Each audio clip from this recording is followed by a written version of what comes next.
ഈ സദസ്സിൽ ഒരുമിച്ച് കൂടിയ ഭർത്താക്കന്മാരെ, നിന്റെ ഭാര്യ ആരാണെന്നറിയുവോ?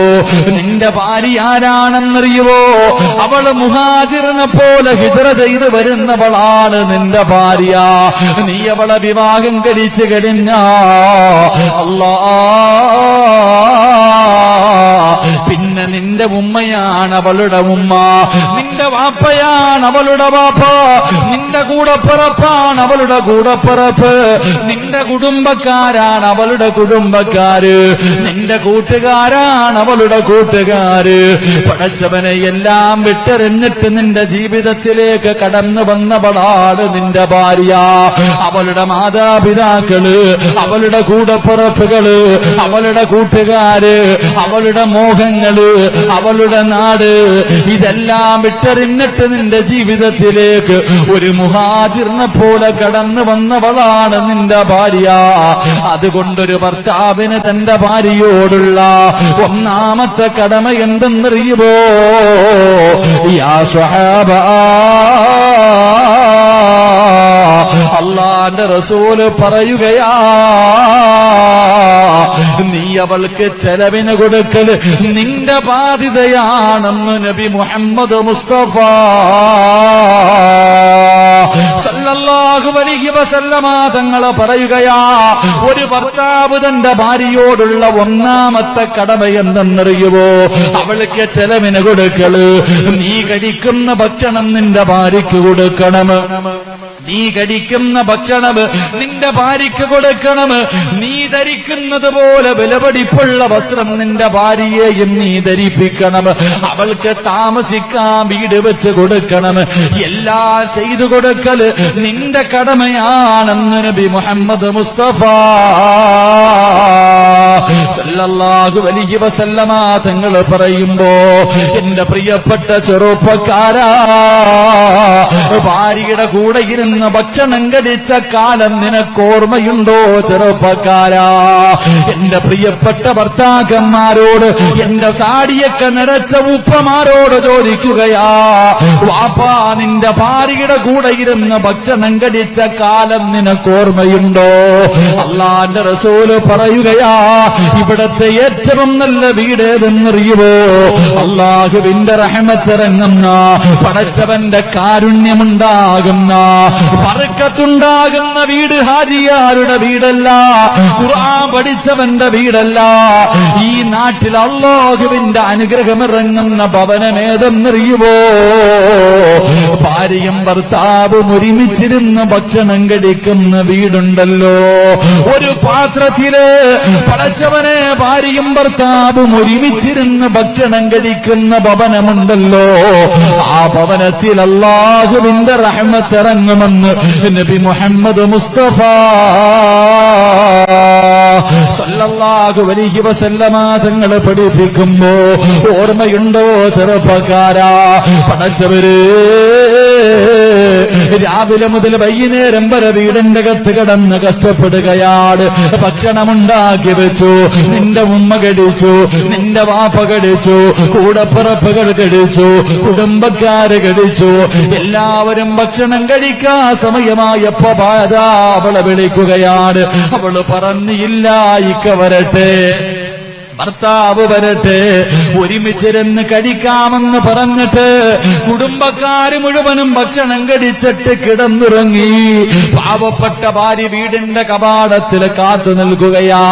തന്റെ ഭർത്താവ് വരുമ്പോ ഒരുമിച്ചിരുന്ന് ഭക്ഷണം കഴിക്കാമെന്ന് പറഞ്ഞ് കാത്തിരുന്ന് വീടിന്റെ മുന്നിലിരുന്ന് ഉറങ്ങുകയാണ്. അവസാന പാതിരാത്രി ഭർത്താവ് വീട്ടിലേക്ക് കടന്നു വന്നു. ഭാര്യ സലാം പറഞ്ഞുകൊണ്ട് കവാടം തുറന്നു. ഭർത്താവ് പറയുന്ന മറുപടി, പെണ്ണേ, നീ ഭക്ഷണം കഴിച്ചോ? എനിക്കൊന്നു വേണ്ട. ഞാൻ എന്റെ കൂട്ടുകാരുടെ കൂടെ പോയി വയറ് നിറച്ച് ഹോട്ടലിൽ നിന്ന് മന്തി ബിരിയാണി തിന്നു. ആവശ്യം പോലെ ഞാൻ ഭക്ഷണം കഴിച്ചോ? വേണമെങ്കിൽ നീ കഴിച്ചിട്ട് കിടന്നുറങ്ങിക്കോ.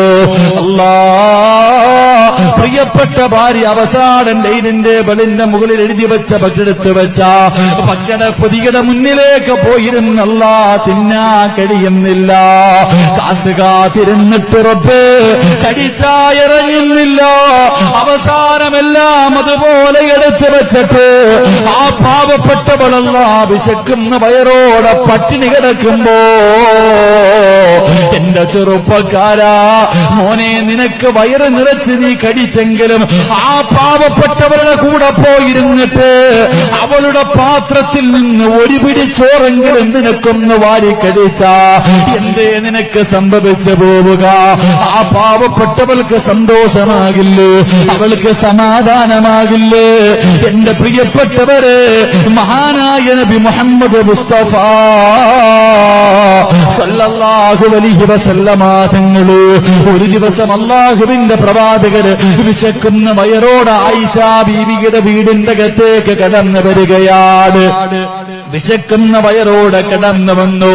അല്ലാഹുവിന്റെ റസൂല് ചോദിച്ചു, ആയിഷ കടിക്കാൻ വല്ലതുമുണ്ടോ ആയിഷ?